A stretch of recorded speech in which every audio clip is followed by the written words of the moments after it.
Hello बच्चों, कैसे हो आप सभी। आइए हम लोग बात करने वाले हैं बोन जॉइंट्स के बारे में। बोन जॉइंट्स को हिंदी में अस्थि संधि कहा जाता है। तो बच्चा, सबसे पहले हम डेफिनेशन के बारे में बात करेंगे कि बोन जॉइंट्स किसे कहते हैं। तो हम आपको बता दें कि हमारी शरीर में 206 हड्डियां पाई जाती हैं डियर।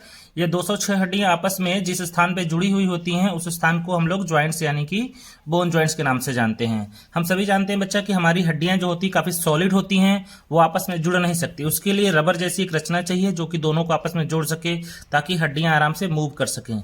तो दो हड्डियों के बीच में रबर जैसी रचना पाई जाती है जिसे हम लोग लिगामेंट कहते हैं। ये देखिए, मैंने अगली लाइन में इसको मेंशन कर रखा है कि हड्डियां आपस में रबर जैसी रचना के द्वारा जुड़ी हुई होती हैं जिन्हें हम लिगामेंट यानी कि स्नायु कहते हैं।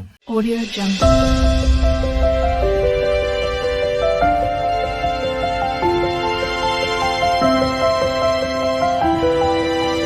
Audio Jungle. ये जो लिगामेंट होते हैं डियर आपस में हड्डियों को जोड़ कर रखते हैं। कभी कभार ऐसा होता है कि हमारा पैर जो है गड्ढे में पड़ जाने की वजह से उसमें मोच आ जाता है। तो मोच क्या होता है बेटा, कभी कभी लिगामेंट जो है अधिक खिंच जाने की वजह से दर्द करने लगते हैं। इसे ही हम लोग मोच के नाम से जानते हैं। यदि ये लिगामेंट आवश्यकता से अधिक खिंच जाएं तो खींचने के बाद ये टूट जाते हैं जिसकी वजह से हड्डियां डिसलोकेट हो जाती हैं, यानी हड्डियां एक जगह से दूसरी जगह सरक जाती हैं और फिर हमें किसी ऐसे व्यक्ति की तलाश करनी पड़ती है जो कि इनको अपनी जगह बिठा सके। आइए अब हम लोग अगले पॉइंट की ओर बढ़ते हैं। बेटा, हम सभी जानते हैं कि हमारे शरीर में 206 हड्डियां पाई जाती हैं, लेकिन क्या आप ये जानते हैं कि 206 हड्डियों के बीच में जो जोड़ होते हैं वो टोटल कितने होते हैं। तो देखिए, मैंने यहाँ लिख रखा है टोटल कितने जोड़ होते हैं। 360 जोड़ होते हैं। यानी जब भी पूछा जाए कि हमारे शरीर में हड्डियां कितनी होती हैं तो 206, लेकिन उनके बीच में ज्वाइंट्स यानी कि जोड़ कितने होते हैं तो टोटल 360 ज्वाइंट्स होते हैं। अब हम बात करेंगे कि ज्वाइंट्स की स्टडी को क्या कहा जाता है डियर। तो ज्वाइंट्स की स्टडी को हम लोग आर्थ्रोलॉजी कहते हैं, यानी जिस विज्ञान में हम ज्वाइंट्स के बारे में पढ़ते हैं उस विज्ञान को हम आर्थोलॉजी यानी कि संधि विज्ञान के नाम से जानते हैं। अब हम लोग बात करेंगे टाइप्स ऑफ ज्वाइंट्स के बारे में। बेटा, ज्वाइंट्स जो होते हैं वो स्पेशली दो प्रकार के होते हैं। एक होता है मूवेबल ज्वाइंट्स, दूसरा होता है इमूवेबल ज्वाइंट्स। मूवेबल ज्वाइंट्स जैसा कि नाम से ही पता चल रहा है, इसको हिंदी में हम लोग अचल संधि कहते हैं। अचल संधि यानी कि चलने फिरने वाली नहीं होती है, यानी कि दो हड्डियों के बीच का ऐसा जोड़ जिसमें कि वो आपस में हिलडुल नहीं सकती, उसे हम लोग अचल संधि कहते हैं। चूंकि ये दोनों हड्डियां आपस में फाइबर के द्वारा जुड़ी हुई होती हैं, इसलिए इस जोड़ यानी कि इमूवेबल ज्वाइंट्स को हम लोग फाइब्रस ज्वाइंट्स के नाम से भी जानते हैं। यदि अगर हम लोग बात करें कि इसे हम कहाँ देख सकते हैं तो आइए हम लोग इसके एग्जाम्पल के बारे में देख लेते हैं। ये जो है कि इमूवेबल ज्वाइंट्स हमें देखने को स्कल में मिल सकता है, यानी खोपड़ी में देखने को मिल सकता है, और टीथ यानी कि दांत में देखने को मिल सकता है। हमारी खोपड़ी 8 छोटी छोटी हड्डियों से मिलकर बनी हुई होती है जिसे हम लोग क्रैनियम कहते हैं सामूहिक रूप से। ये छोटी छोटी हड्डियां आपस में दांते नुमा रचना के द्वारा जुड़ी होती हैं जिन्हें हम सचर्स कहते हैं। ये सचर्स असल में फाइबर्स के द्वारा आपस में जुड़े हुए होते हैं जिससे कि ये छोटी छोटी हड्डियां हिल डुल नहीं पाती। उसी प्रकार से हमारे जो दांत होते हैं जबड़ों में फाइबर्स के द्वारा जुड़े हुए होते हैं और ये बिल्कुल फिक्स हो जाते हैं, हिलते डुलते नहीं हैं। तो बच्चों, आइए अब मैं आप लोगों को दिखा देता हूं इमूवेबल ज्वाइंट स्कल में। स्कल को आप लोग देख पा रहे होंगे। जैसा कि आप सभी जानते हैं कि इस खोपड़ी को 8 छोटी छोटी हड्डियों ने मिलकर बनाया है जिन्हें सामूहिक रूप से हम क्रैनियम कहते हैं। और ये सभी जो छोटी हड्डियां होती हैं आपस में इस ज्वाइंट्स के द्वारा जुड़ी हुई होती हैं। ये ज्वाइंट इस प्रकार से जुड़ा हुआ होता है कि इन हड्डियों को हिलने डुलने बिल्कुल भी नहीं देता। तो इस ज्वाइंट को हम लोग इमूवेबल ज्वाइंट्स कह सकते हैं। और ये फाइबर्स के द्वारा चूंकि जुड़ा हुआ होता है, इस वजह से इन्हें हम फाइब्रस ज्वाइंट्स कह सकते हैं। और ये जोड़ होता है बेटा, ये सचर्स कहलाता है। अब हम लोग बात करते हैं मूवेबल ज्वाइंट्स के बारे में। तो बच्चा, मूवेबल ज्वाइंट्स में हड्डियां जो होती हैं आपस में इस प्रकार जुड़ी हुई होती हैं कि आराम से हिल डुल सकती हैं उसे। तो यानी कि हड्डियों का ऐसा जोड़ जिसमें जुड़ने वाली हड्डियां आराम से हिल डुल सकती हैं उसे हम लोग मूवेबल ज्वाइंट्स के नाम से जानते हैं। मूवेबल ज्वाइंट्स दो प्रकार के होते हैं। एक होता है स्लाइटली मूवेबल ज्वाइंट्स, दूसरा होता है freely movable joints. Slightly movable joints यानी कि अपूर्ण चल संधि। स्लाइटली मूवेबल ज्वाइंट्स में हड्डियां आपस में इस प्रकार से जुड़ी हुई होती हैं कि बहुत तेजी से मूवमेंट नहीं कर सकती, उनमें बहुत तेजी से गति नहीं हो सकता। चूंकि ये हड्डियां आपस में कार्टिलेज के द्वारा जुड़ी हुई होती हैं, इस वजह से स्लाइटली मूवेबल ज्वाइंट्स को कार्टिलेजिनस ज्वाइंट्स भी कहा जाता है। इस प्रकार के जोड़ को अगर हम देखना चाहें तो हम बैकबोन में और रिब्स में देख सकते हैं। हम सभी जानते हैं कि हमारी रीढ़ की जो हड्डी होती है वो छोटी छोटी 26 हड्डियों से मिलकर बनी हुई होती है जिसे हम लोग वर्टेब्रा कहते हैं। हर एक वर्टेब्रा के बीच में गद्देदार कार्टिलेज की डिस्क पाई जाती है जो कि दोनों वर्टेब्रा को आपस में जोड़े रखती है।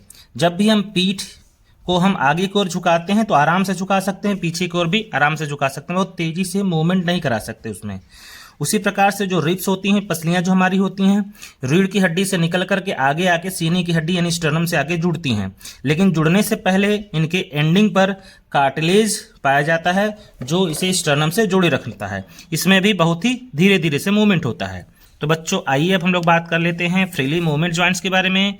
तो बच्चा इसमें इस प्रकार से हड्डियां जुड़ी हुई होती हैं कि ये आराम से हिलडुल सकती हैं। चूंकि इन हड्डियों के बीच का जो जोड़ होता है वो साइनोवियल नाम के एक लिक्विड से भरा हुआ रहता है, इस वजह से इसे हम लोग साइनोवियल जॉइंट्स के नाम से भी जानते हैं। अब बात करते हैं कि फ्रीली मूवेबल जॉइंट्स जो होता है वो कितने प्रकार का होता है। तो बेटा आपके सामने जो दिख रहा है ये 5 प्रकार के होते हैं। पहले को कहते हैं हम बॉल एंड सॉकेट जॉइंट्स। तो बॉल एंड सॉकेट जॉइंट्स कैसा होता है? ऐसा जोड़ जिसमें कि एक हड्डी बॉल के रूप में हो जाए जबकि दूसरी हड्डी सॉकेट्स के रूप में, और उसके अंदर ये फिट हो जाए और आराम से घूम फिर सके, तो उसे हम लोग बॉल एंड सॉकेट जॉइंट्स कहते हैं। इस प्रकार के एग्जांपल्स को हम लोग शोल्डर्स में और थाई में देख सकते हैं। शोल्डर में जो स्कैपुला होता है बेटा वो एक प्रकार के गड्ढे के रूप में बन जाता है जिसे हम लोग ग्लेनाइड कैविटी कहते हैं, और उसमें ह्यूमरस का हेड जो होता है वो बॉल के रूप में बन जाता है और इसी में आके अटैच हो जाता है, जिसकी वजह से आराम से हमारा हाथ हिल डुल सकता है चारों दिशाओं में। ठीक उसी प्रकार से हम लोग अगर जांग में देखना चाहें यानी थाई में देखना चाहें तो हिप बोन जो होती है वो गड्ढे के रूप में हो जाती है और उसमें आके हेड ऑफ फीमर आके फिक्स हो जाता है, वो भी आराम से घूम फिर सकता है। आइए मैं आप लोगों को अब दिखा देता हूँ ball and socket joint. Ball and socket joint के बारे में मैंने आपको बताया है कि ball and socket joint shoulder में पाया जाता है जो कि आराम से हाथ को चारों तरफ दिशाओं में घूमने देता है। तो आप देख पा रहे होंगे बिटिया के मेरे हाथ जो है चारों दिशाओं में आराम से इजीली मूव कर रहा है। ये ऊपर की साइड में भी जा सकता है, नीचे भी, आगे भी और ये पीछे भी। तो ये ह्यूमरस का ये बॉल है और ये शोल्डर का ये सॉकेट होता है जो उसी में जाके फिट हुआ है और ये हाथ को चारों तरफ से मूव करने दे रहा है। तो ये एग्जाम्पल जो हो गया आपका बॉल एंड सॉकेट का एग्जाम्पल हो गया। एक तरफ जो ये होता है कुल्हा हिप जो होता है, हिप में ये फीमर जो है जाके अटैच होता है, इसकी वजह से भी ये चारों तरफ ये आराम से घूम सकता है। तो एक हो गया आपका शोल्डर और दूसरा हो गया आपका हिप यानी कि फीमर का जॉइंट हिप के साथ। ये दोनों एग्जाम्पल है बॉल एंड सॉकेट के। आइए हम लोग बात करने वाले हैं हिंज जॉइंट्स के बारे में। तो बेटा मैं आपको बता दूं कि दो हड्डियों के बीच का ऐसा जोड़ जिसमें कि दोनों हड्डियां केवल एक दिशा में मूव कर सकती हैं, दूसरे दिशा में नहीं जा सकती, उसे हम लोग हिंज जॉइंट कहते हैं। इसे हम कब्जा संधि के नाम से भी जानते हैं। दरवाजे में लगे हुआ जो कब्जा होता है वो क्या करता है, दरवाजे को एक साइड तो घूमने देता है लेकिन दूसरे साइड में नहीं घूमने देता। तो ठीक उसी प्रकार से हिंज जॉइंट्स भी होती हैं जिसमें हड्डियां एक दिशा में तो जा सकती हैं, दूसरे दिशा में नहीं जा सकती। इसका एग्जाम्पल अगर आप देखना चाहें तो आपकी कुहनी और घुटने में देखने को ऐसा जोड़ मिलेगा। हिंज जॉइंट जो होता है वो एक तरफ मूव करता है, दूसरी तरफ नहीं। तो ये जो आप केहनी देख पा रहे हैं एल्बो, ये आगे की साइड में तो मूव हो रहा है लेकिन पीछे की साइड में इसे हम पीछे की साइड में मूव नहीं कर सकते। हिंज जॉइंट फिंगर्स में भी होता है। ये फिंगर पीछे की ओर मूव नहीं कर सकती जबकि आगे की ओर इजिली मूव कर सकती हैं। ठीक उसी प्रकार से हम हिंज जॉइंट को हम घुटने में भी देख सकते हैं। घुटने में आप देखेंगे तो घुटना पीछे की ओर तो मुड़ जाता है लेकिन आगे की ओर नहीं मुड़ पाता। तो बच्चों अब हम लोग बात करेंगे पाइवट जॉइंट्स के बारे में। पाइवट जॉइंट्स क्या होता है? पाइवट जॉइंट्स में बच्चा एक हड्डी जो होती है वो खूंटी नुमा हो जाती है और दूसरी हड्डी उसके चारों तरफ मूव करती है। तो इस प्रकार का जो जोड़ होता है उसे हम लोग पाइवट जॉइंट्स कहते हैं। ऐसा जॉइंट्स अगर हम लोग देखना चाहें तो एग्जाम्पल के रूप में हम लोग खोपड़ी और गर्दन के बीच का जोड़ को देख सकते हैं। सेकेंड वर्टेब्रा जो होता है जिसे हम एक्सिस कहते हैं, उसमें एक हुक निकला रहता है जिसे हम लोग ओडेंटॉइड प्रोसेस के नाम से जानते हैं। इसी में फर्स्ट वर्टेब्रा आके फंसा हुआ रहता है जो गर्दन को, हमारी मुंडी को इधर से उधर घुमाने का काम करता है। अब हम बात करेंगे ग्लाइडिंग जॉइंट्स के बारे में। तो ग्लाइडिंग जॉइंट्स बेटा किसे कहते हैं? ग्लाइडिंग का मतलब होता है फिसलना।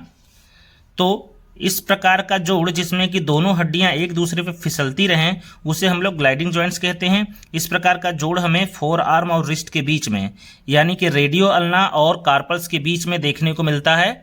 तो आइए हम लोग बात करने वाले हैं लास्ट जॉइंट जिसे हम सैडल जॉइंट्स कहते हैं। बेटा सैडल जॉइंट्स जो होता है बॉल एंड सॉकेट जॉइंट्स की तरह ही होता है, बशर्ते इसमें सॉकेट और बॉल दोनों बड़े बड़े आकार के होते हैं जबकि इसमें सॉकेट और बॉल जो है छोटे छोटे आकार के होते हैं, जिसकी वजह से फ्रीली मूवमेंट नहीं कर पाता है बॉल एंड सॉकेट जॉइंट्स की तरह। इस प्रकार का जोड़ हमें अंगूठा के मेटाकार्पस और कार्पस के बीच देखने को मिलता है, जिसकी वजह से हमारा अंगूठा अन्य अंगुलियों की अपेक्षा अधिक तेजी से मूव कर सकता है। तो आशा करता हूं कि आपको मेरी ये वीडियो पसंद आई होगी। यदि पसंद आई तो इसे लाइक करें, दोस्तों के साथ शेयर करें और हाँ, अगर चैनल पर नए हैं तो इसे सब्सक्राइब